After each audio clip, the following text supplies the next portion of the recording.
Hello, everyone. Welcome. Welcome to Torah L'Chayim with myself. I'm Rabbi Anibal from Congregation Shari Zedek, and I'm very honored to be here so we can all study Torah together. So thank you so much for inviting me into your homes. Thank you for coming to my classroom, even if it's a virtual classroom for now. But today is a very special date. It's Lag BaOmer. We're going to talk a little bit more about that in a minute. But first, let me see who is here. We have Amparo Goldman. Welcome. Welcome to the class. Ruben Gonzalez is here. Rivka and Shmuel. Very nice. Using your Hebrew names. That's always a wonderful thing to do. Shelly Chochinov is here. Wishing well to Karen. What happened with you, Karen? I hope everything is okay. Priscilla Kerr is here. Randy is here. Dr. Debbie Pollack, it's been a while. Welcome to the class. Holly is here. Welcome. Hello. And look who else is here. Ashira Myers. Ashira Myers, is it really you or somebody hacked your account? I want to know. Welcome to the class. I'm saying because it's a treat that if it's really my wife there, it means that she had a few minutes to herself, which is very unusual. She never had time for herself. She's been so busy fighting COVID that, Well, now I know it's you using French. Yeah. That's good. Welcome to the class, dear Ashira. It's a funny thing. It's just, one story above myself, but she's connecting online. She's the only one who could come in person to my classroom, but she's still connected online. Well, that's great. Okay. Shelly says she's having lunch with you. No, she's not having lunch with me. If she's having lunch by herself upstairs. I'm in my studio, the basement.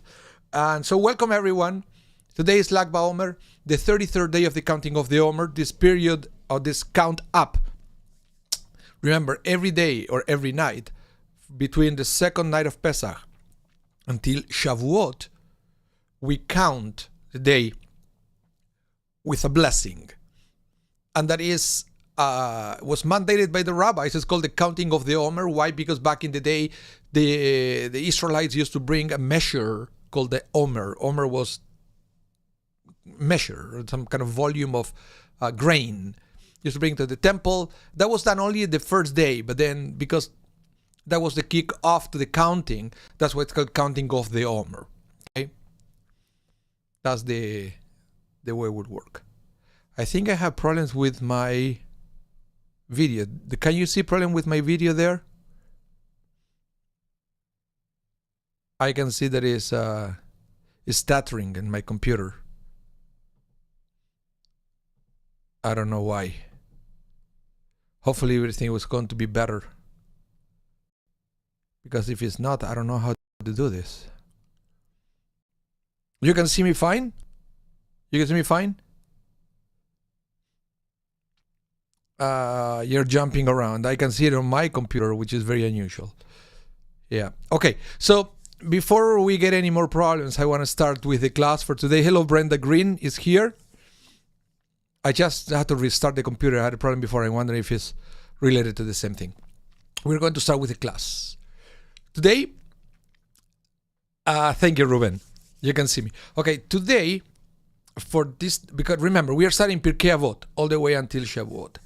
But I picked a very special one, a very special Pirkei Avot that is connected to Lag BaOmer. Not necessarily on topic, but because who taught the Mishnah that I'm going to teach to you today. It's all what I'm going to say for now. But before we do that, I wanted to dedicate a few minutes to study a little bit about why Lag BaOmer is so important. By the way, Lag BaOmer means 33 of the Omer. Lag is, there are two letters in Hebrew, Lamed, Gimel. The numerical value of the Lamed is 30, numerical value of Gimel is 3. So Lag means 33. Okay, it's a way that we say sometimes we put vowels to the letters, even if it's a number. So it sounds like a word, but it's not a word. It's not a word. It's just a number. It's 33. Because today is the 33rd day of the counting of the Omer, and it's special. Special in the sense that the counting of the Omer it has a before and after Lag BaOmer. For many people, before Lag BaOmer, there are some restrictions. Many people don't get married between Pesach and Lag BaOmer, and some people they don't shave or they don't cut their hair. It's like a semi-mourning period. Why is that? We're going to study in a minute. But the thing is, Lag BaOmer stops that mourning period, and then from Lag BaOmer until Shavuot, it's all happiness and joy. Many people around the world are going to get married today. You know that? In fact, it was very special that we had an off-roof this morning at the Sherry's derech. Off-roof is when bride and groom comes to synagogue and they receive a Torah, a blessing in front of the Torah before their wedding. So they're going to get married on the weekend. That's why they came today to so I had the honor. It was a true honor to bless them and to wish them well in front of the Torah. And as I told them, they said, hey, you're getting married? Trust me, you're going to need any blessing you can get. So I was very happy to share a blessing with them. Andrea Royave, welcome to the class. Great to see you here. Okay, so let's begin with the class and let's study a little bit of Lag BaOmer. In order to understand why Lag BaOmer stops the mourning period, first we have to understand about the mourning period itself. Okay? So the mourning period, according to the rabbis, is related to something that happened to Rabbi Akiva. Rabbi Akiva was a very important rabbi for us, a very great teacher. He had he had thousands of students. But something funny happens with his students. Let's see what I'm talking about here. This is from the Talmud, Masechet Yevamot, page 62b. And it says, Rabbi Akiva says, if you have learned Torah in your youth, you must continue to learn Torah in your old age. If you have had student in your youth, you must continue to have student in your old age. As the verse says, in the morning plant your seed, and in the evening do not let your hand rest. They say that Rabbi Akiva had, this is the part that connects to Lag BaOmer. They said that Rabbi Akiva had 12,000 pairs of students from Givat to Antiprat, and they all died during one period of time because they did not treat each other with respect. Okay? Why does it say 12,000 pairs? Because remember, we talked about that before. If you go and you study, Talmud, then you will have a study buddy. It's called a chavruta. So that's why you never, when you talk about students in the yeshiva, sometimes you count pairs. You don't count individual students, but you count pairs. And this is what happened. Rabbi Akiva is talking about how many chavrutas he had. Okay, 12,000. But then he says that they all died during one period of time. What was the period of time? Well, according to the Talmud, that period of time was the counting of the Omer. Okay? So we know that all the students died during the period of the counting of the Omer. Let's continue. The world was desolate until Rabbi Akiva came to the rabbis of the south. South is the area of Jerusalem, for you to picture the geography of Israel, and taught them. They were Rabbi Meir, Rabbi Yehuda, Rabbi Yossi, Rabbi Shimon, Rabbi Eliezer, and Rabbi Eliezer ben Shamua. It was they who reestablished Torah at that time. Because remember, all the other students, the one who has the knowledge of Rabbi Akiva, they all died. So it was up to these new rabbis now to continue with rabbinic Judaism. Very big responsibilities. One of them, Rabbi Shimon, is going to come back in a few minutes because he's even more connected to Lag BaOmer than Rabbi Akiva. Let's continue. It was taught that 24,000 students all died between Pesach and Atzeret. Atzeret is Shavuot. Rabbi Chama bar Abba, or perhaps it was Rabbi Hia bar Avin, said that they all die a terrible death. What type of death does this refer to? Rabbi Nachman said askara, death by choking. That's just a detail. It does, but it's interesting what the Talmud says. Hello, Jerome. Welcome to the class. Great to see you. So, as you can see from this text, they all died during Pesach and Shavuot, or in the words of the Talmud, between Pesach and Atzeret. But the Midrash goes to a more specific information. It brings more information about this, and it says, the Midrash, Rabbi Akiva said to his new students, "My sons, the first one only died because they did not look generously towards one another. Pay attention that you do not act like them." So here we have that also the reason why they died. You see, it says they died because they did not look generously towards one another. Remember when we talk about why we are studying Pirkei Avot between Pesach and Shavuot? And that is because we are trying to become better people. We are trying to have a better heart before we receive the Torah on Shavuot. This is according to the Midrash, what happened when you receive the Torah before preparing your heart. All these students of Rabbi Akiva, I have no doubt, they were scholars. Nobody knew more than them in the entire land of Israel. And yet, look at this. They did not look generously toward one another. Pay attention that you don't act like them. So in other words, they died because during that period of time, they should be the most generous person around. That was Rabbi Akiva, but unfortunately, they learned the Torah, the information, the wisdom but they did not learn the values of the Torah. They have the information, they didn't have the values. And when your level of wisdom reaches that high, then I guess the judgment that falls over you is a little harsher. And that's why we have all this message that they died during this time, because during the time of the year that they should be becoming better people, they were just being awful to each other, unfortunately. So we have a few comments here. Let's see. Debbie Pollack. Okay, Jerome, you have a fan here. Debbie Pollack is your fan. Yeah, I agree. Jerome is doing a great job. Yeah, Shelley, you say ethical and respectful behavior. Yeah, you see, and this is something that is amazing, because this means that you can be a Torah scholar and still being an awful person. The information that you have, it doesn't necessarily mean that you are going to be a good person. It seems to be two separate things.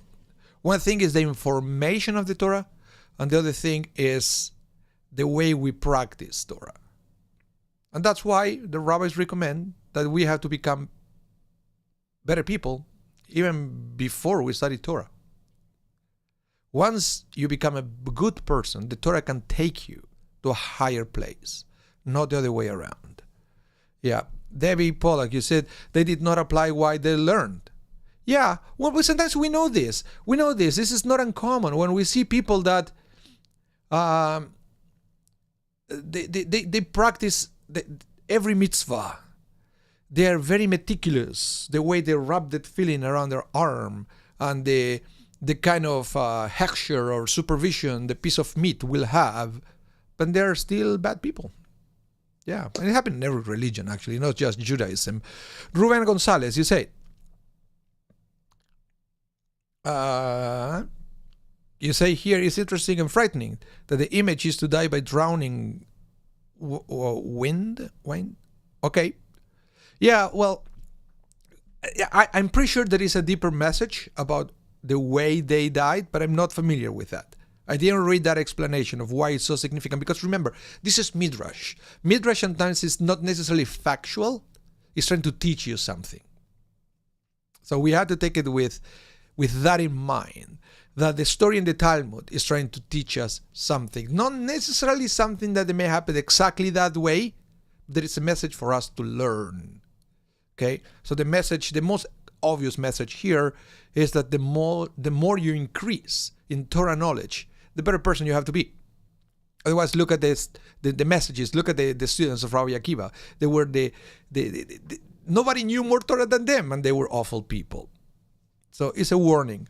It's a warning for all of us. So what else happened in Lag BaOmer is that it is customary not to get married between Pesach and Shavuot because the students of Rabbi Akiva died during that period of time, but it's permissible to get engaged. But listen to this, guys.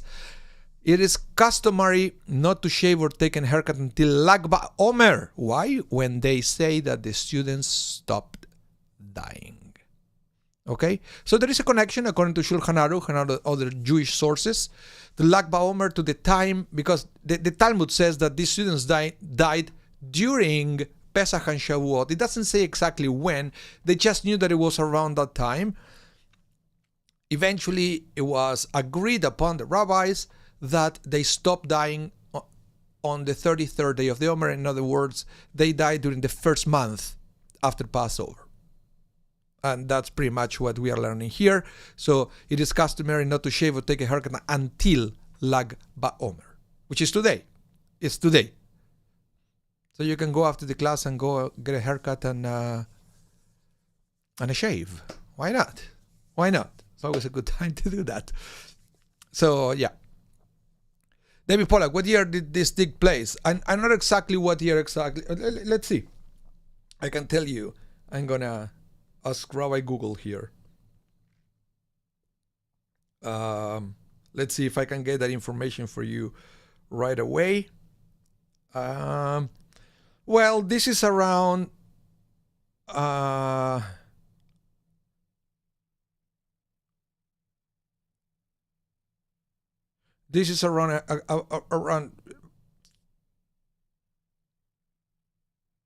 100 years before the Common Era, more or less, when it happened. This all happened during the Roman Empire. I mean, Romans were the one who were killing students at that time. Remember, the Jewish people were under a ban. They cannot study Torah, and that Rabbi Akiva was part of that generation that suffered with the Roman Empire. So the exact year that this happened, I'm not sure, but it was during that Roman period, around the time of the destruction of the temple. Yes, correct. Around the destruction of the temple. Yeah.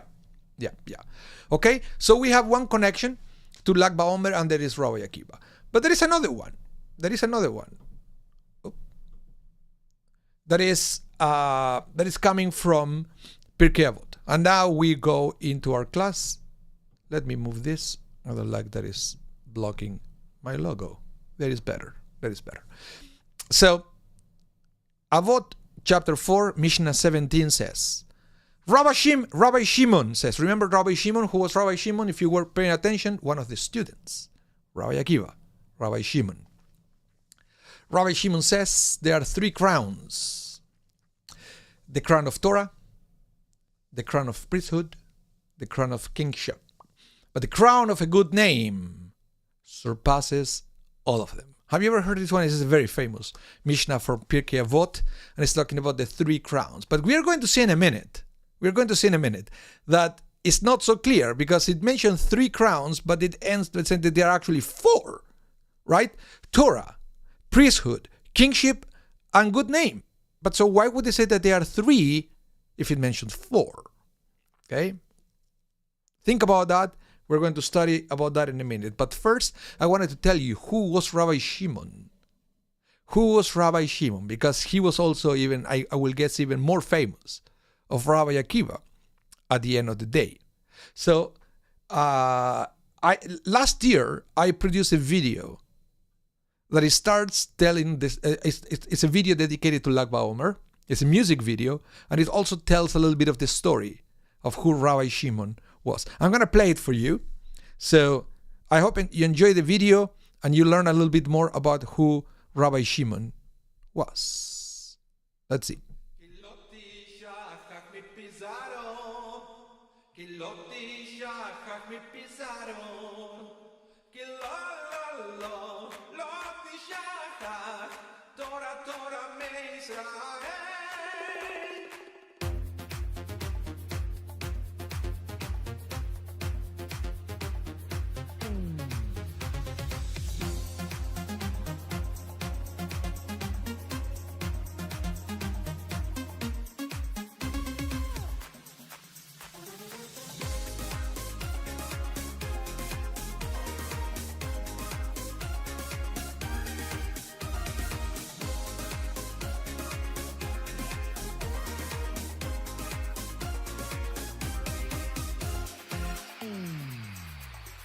Rabbi Shimon ben Yochai Omer, Rabbi Shimon ben Yochai Omer, Chas chas chas beshalom שתשתכח תורה, תורה תורה מישראל.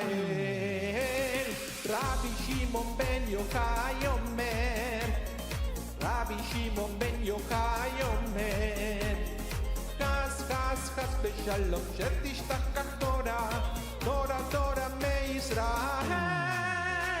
כי לא תשכח מפיזרו, כי לא תשכח מפיזרו, כי לא לא לא לא תשכח תורה תורה מישראל. כי לא תשכח מפיזרו, כי לא תשכח מפיזרו, כי לא לא לא לא תשכח תורה תורה מישראל.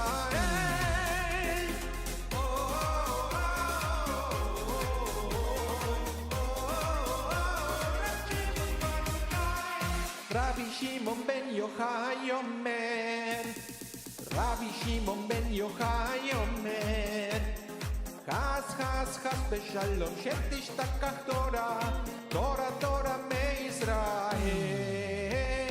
רבי שמעון בן יוחאי אומר, רבי שמעון בן יוחאי אומר, חס חס חס בשלום שתשתכח תורה, תורה תורה מישראל.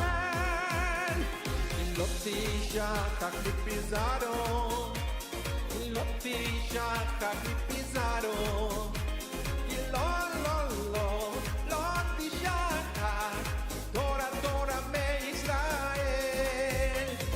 לא תשכח מפיזרו, לא תשכח מפיזרו, לא לא לא לא תשכח תורה תורה מישראל. זכות התנא אלוקי רבי שמעון בר יוחאי, רבי שמעון רבי שמעון. זכות התנא אלוקי רבי שמעון בר יוחאי, רבי שמעון בר יוחאי.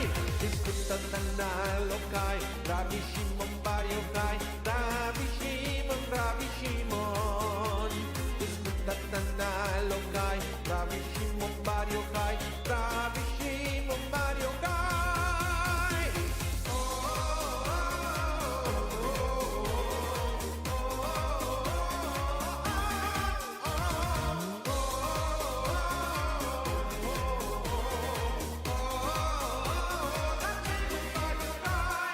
לא תשכח מפיזרו, לא תשכח מפיזרו, כי לא לא לא לא תשכח תורה תורה מישראל.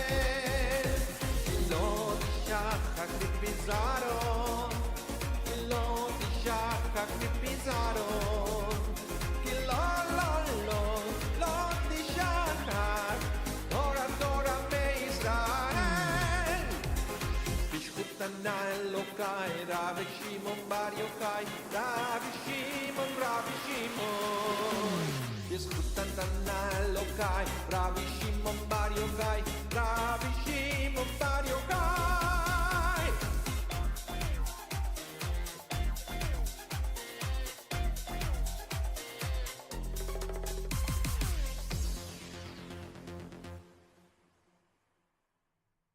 And I'm back.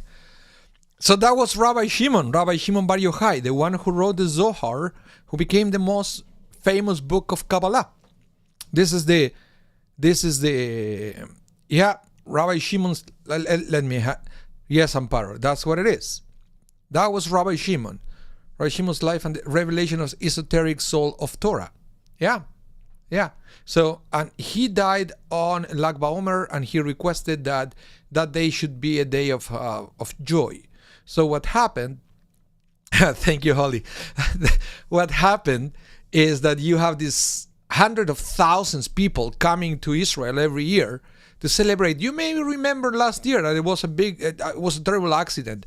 There was more people than they supposed to be there, all jumping on top of this. I don't want to remember that there was a lot. People died, and it was terrible. It was terrible. But that was Rabbi Shimon. Okay, so let's go back to the Mishnah. Let's study this Pirkei Avot now. There are three crowns: the crown of Torah, the crown of priesthood, and the crown of kingship. But the crown of a good name surpasses all of them. What do you understand? What do you understand from this text? Okay. The first thing when I read this one was what I just mentioned before.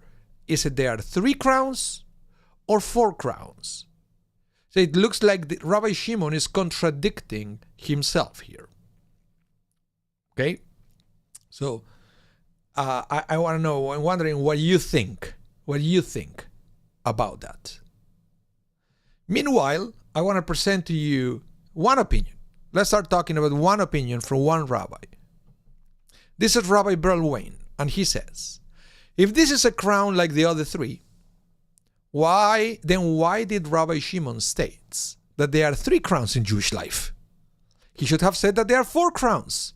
Because of this problem, many have interpreted Rabbi Shimon to mean that the three crowns of Torah, priesthood, and royalty had their greatest validity only if accompanied by the crown, a good name. A crown even of achievement, but certainly one of heredity, like if you're a priest, it's because your father was a priest. If you're a king, it's because your father was a king. It's hereditary. So again, a crown, even if of achievement, like the Torah, the crown of Torah is achievement. You study, you eventually become a Torah scholar, and that is what's referred, you have the crown now. Okay, that is a crown of achievement. Certainly one of heredity. It's of little value without the crown of a good name. This is a repetition of the idea expressed many times in Avot and throughout the Talmud, that a person's good reputation is sacred and must be guarded at all costs. The crown of a good name supersedes all else in life. Yeah, so in other words, what it's saying is, there are four. But you see, the ones that you can, the fourth one is a consequence of the previous three combined with certain behavior. And that's why he puts it in a different category. The fourth crown is in a totally different category. But it's fundamental if you want to have any kind of meaningful crown before that. So you could be a king, but if you're a bad person, you are making a dishonor to that crown. If you're a Torah scholar, if you're not a good person, doesn't really matter how much Torah you know, right? It's like the saying, nobody cares how much you know until they know how much you care.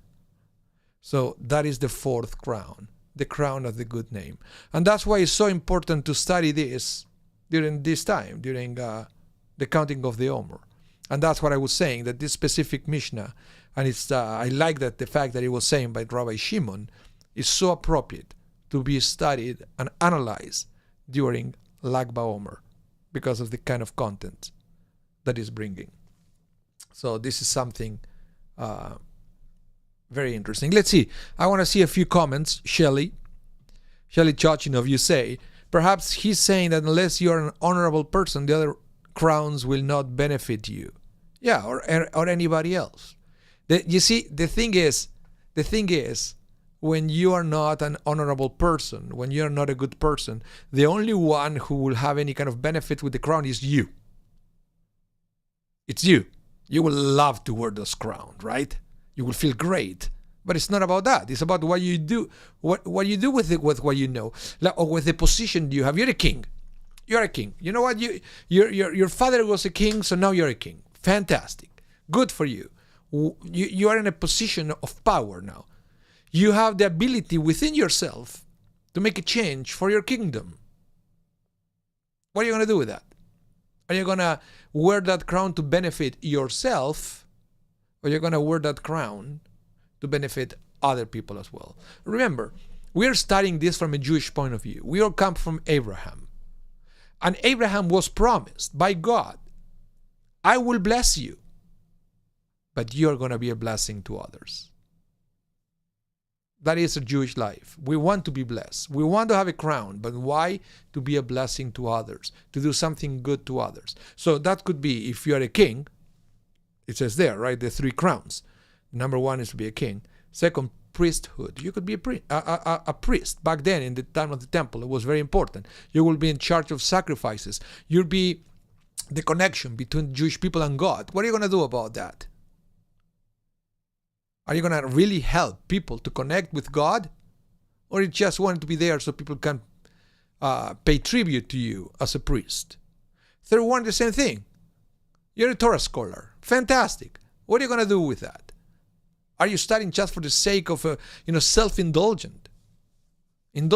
Or you are going to use that knowledge, that wisdom to inspire somebody else? Remember, always remember the story of Abraham. God said to Abraham, I'm going to bless you. You're going to be a blessing. And I believe that God is blessing us every day. But are we a blessing to others? We cannot be a blessing to others unless we develop and strengthen the fourth crown, which is to have a good name, to be a good people, to be good people. That's why it's so important. Let's see other comments here.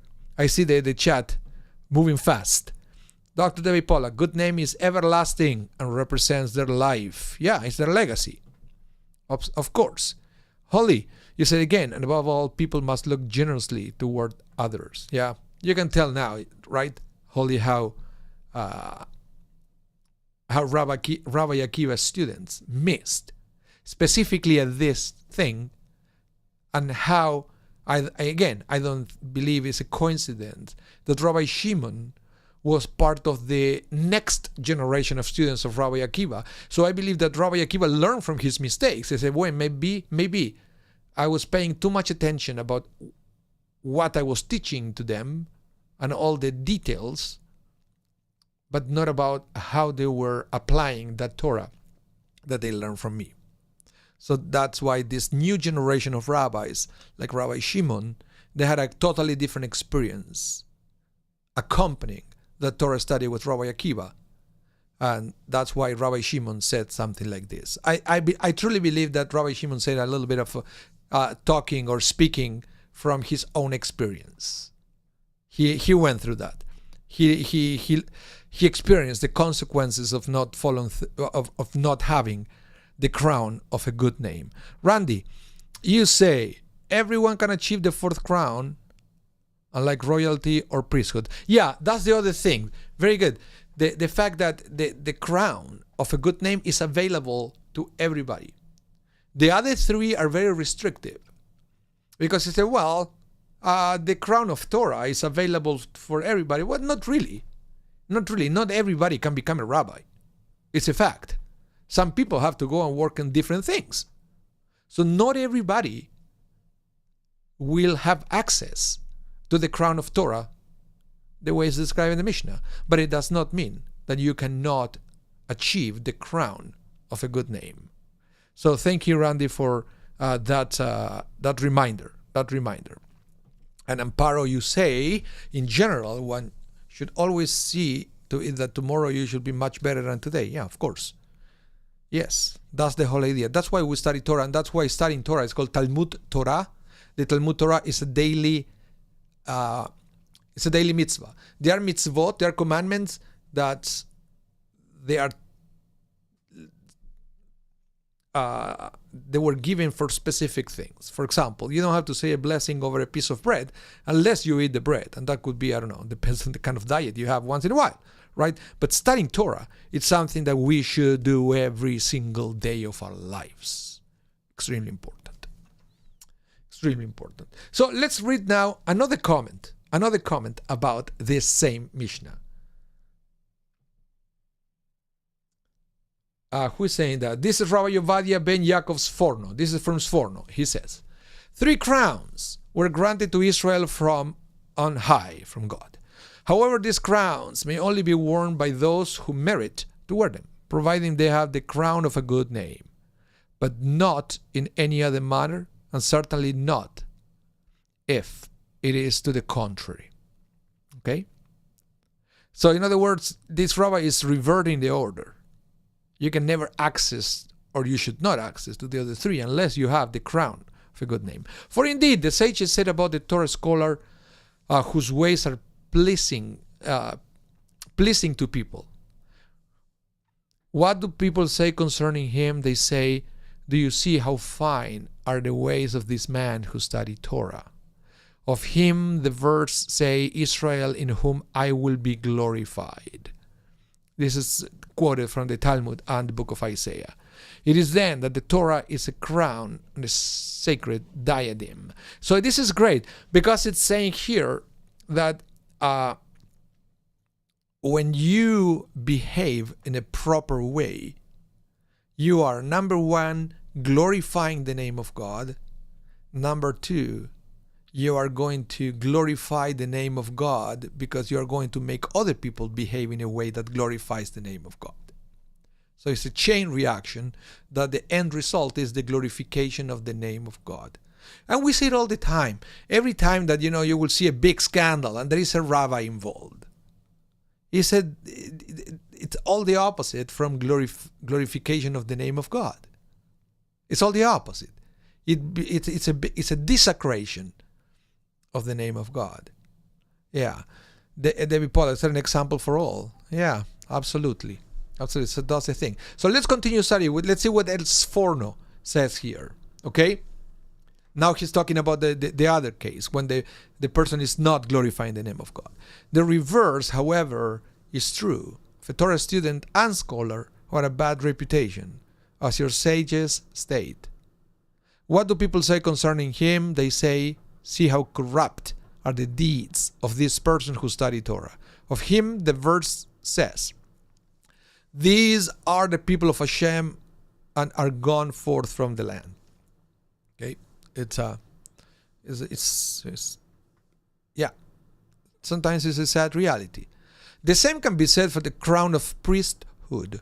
It is evident from the sons of Eli, about whom the prophet said, I will reject you, that you will not be a priest to me. Well, I don't have to go to the sons of Eli. So let's try to understand a little bit of history here, right? The history of the Jewish people. What happened with the Temple of Jerusalem?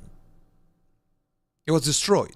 Why was it destroyed? Well, you will see, you go to the Talmud and it will say the first temple was destroyed because people were practicing idolatry on the temple.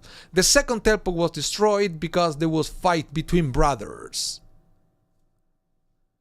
And my question is, where were the priests? I mean, the priests were in charge about everything that was happening in the temple. What were they doing? Well, that's what they were doing.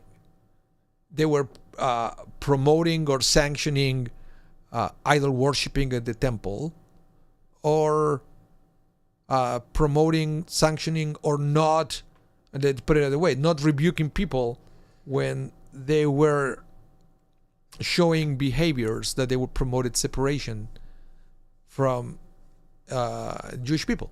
And we all know this. We all know this. And sometimes we behave in a way that is not good for the unity of the Jewish people. And unfortunately, many leaders don't do anything about it. They never speak about it, never say that that's wrong. At least say it. It's wrong to promote that dissent. So you can see that we have plenty of examples in Jewish history where the priests, the one that they were the connection between humanity and God failed. They failed because they become corrupt. And that's why I believe at the end of the day, the whole temple as a concept failed. It wasn't sustainable with when you have so many generations, one after the next, where the priest could not wear that crown of priesthood in a way that was glorifying the name of God.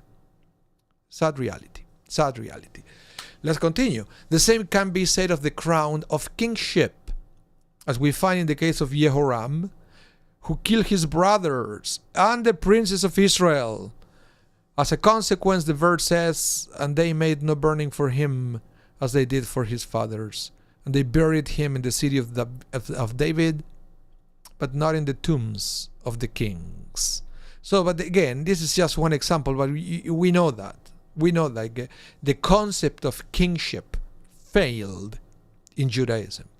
Yeah, you go back to the Torah, and the Torah was talking about the priests and the kings, but it failed. Why it failed? Because they were not able to wear the crown in a way that was glorifying the name of God.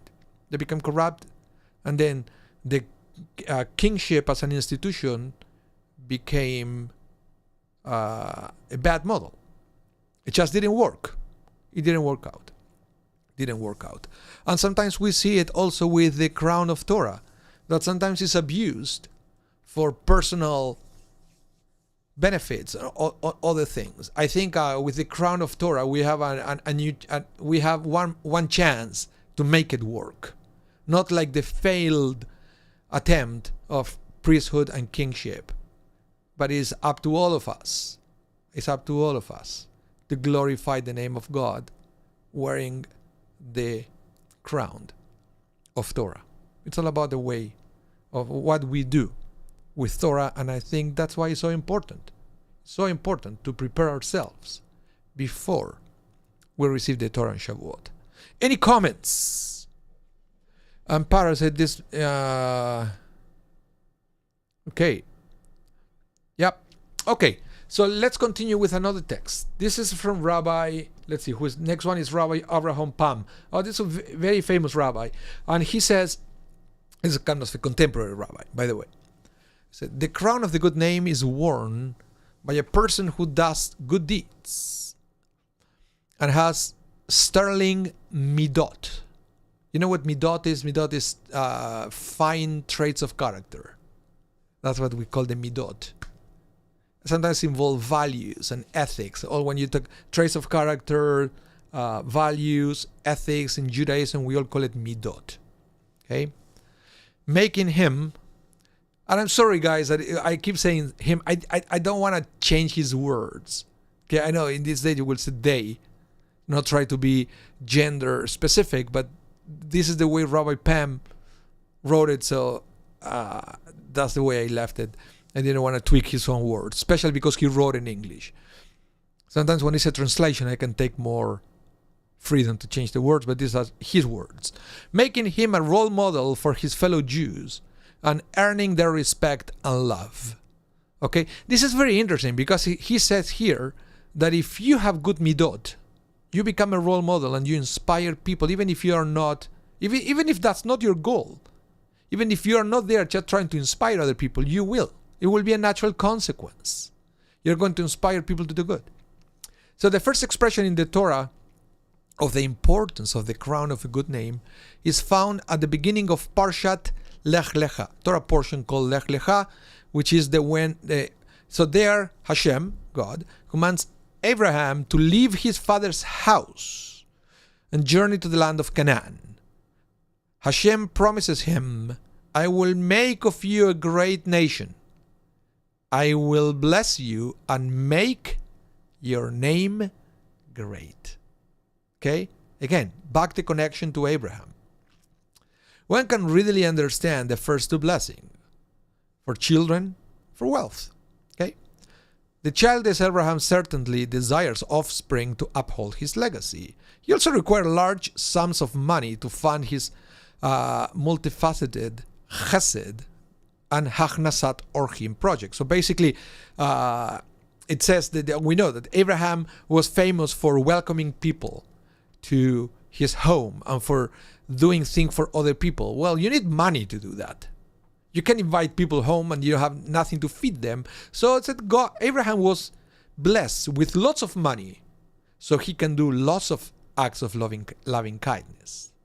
That's the thing. So basically, Rabbi Pam said that part of the blessing is very easy to understand.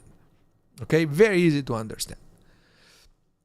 But what was the purpose of making his name great? Did Abraham desire kavod or fame? Kavod means honor. Okay, what does it mean? God is going to make his name great, so he's going to become super famous, so people will honor him? Or what value was publicity and recognition to him? Let's see. The Chafetz Chaim, another famous rabbi, explains that there was a profound purpose in his blessing for a good name. The life mission of Abraham was to spread the recognition of Hashem's existence in a world steeped in idolatry and paganism. When Abraham was still in his hometown, the people there respected him because of his father, Terach, and other family members who were considered distinguished personalities. Abraham commanded very little respect in his own right because he was looked upon as a rebel and heretic who was disavowed the pagan service, destroyed the idol of his fathers, and openly defied Nimrod, the king. Thus, when he was commanded to leave his father's house and journey to a new land where he was unknown, he needed the extra blessing of a good name to assist him in influencing people and teaching them belief in a creator. This is very interesting in the sense that, fame is not a bad thing. The problem is what we do with fame. Look at all these famous people around. I can say with my son, I can say with my son's friends, that they look upon certain figures because they're famous. And they watch their videos, they like to hear what they have to say. There is lots of responsibility there for if you are famous, of what kind of content you communicate. So the problem is, many famous people, they have no substance. Their fame is fabricated. They don't have values. They don't have an important message to communicate. So that's not the kind of fame that we are talking about here. We're talking about God making Abraham famous. So people will come to him to listen what he has to say because his message, the Abraham message, was a genuine one, an important one. So again, fame is not a bad thing. It's not a bad thing. It's not, if your destiny is to become famous, that's your goal. It means that that's your opportunity to inspire other people. But unfortunately, we know many people that they misused that power. They became famous, but they failed. They didn't do anything positive with that fame that God gave them. We all know examples like that. You don't even have to type it on the chat. But if you want, do that. If you can think of somebody who was very famous and will look at like a big personality and they failed big time. They failed big time. But this is not the case of Abraham. He became famous and he was able to inspire people. Let's continue. Abraham understood that the crown of a good name is a major factor in kiruv rechokim. It means kiruv means to bring closer. Rechokim means the ones who are far away. So in English we call it outreach. Outreach. So it said good name is a major factor in kiruv rechokim, outreach efforts. When those who are far from Torah and Yiddishkeit encounter an individual with an exemplary midot and a pleasant, warm, caring personality, they are attracted to him and wish to learn from him and emulate his ways of life. And we also do these charismatic people. And people come to them, teach me, Show me how can I have your joy? How can I come your wisdom to deal with that? It's big responsibility, but it's an important thing. Yeah, Debbie Pollock is a Chabad missionaries all over the world. Yeah, some of them are really great. But it's the thing is, once in a while we have somebody who fails. Unfortunately, the fame get them dizzy. Let's put it that way. Fame get them dizzy, and they make something that becomes self-serving. They like the honor. They like the way people honor them, but that's not the idea. You are not there to be honored. You are there to honor others.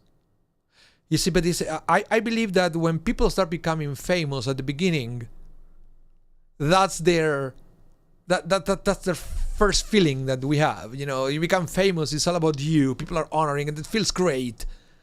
But then hopefully, if you can mature within that fame, you will realize that you are not there to be served, you're there to serve others. The one who understood this was Joseph. Remember Joseph when he had this dream that they have the sun, the moon, and the stars, and they were bowing down to him.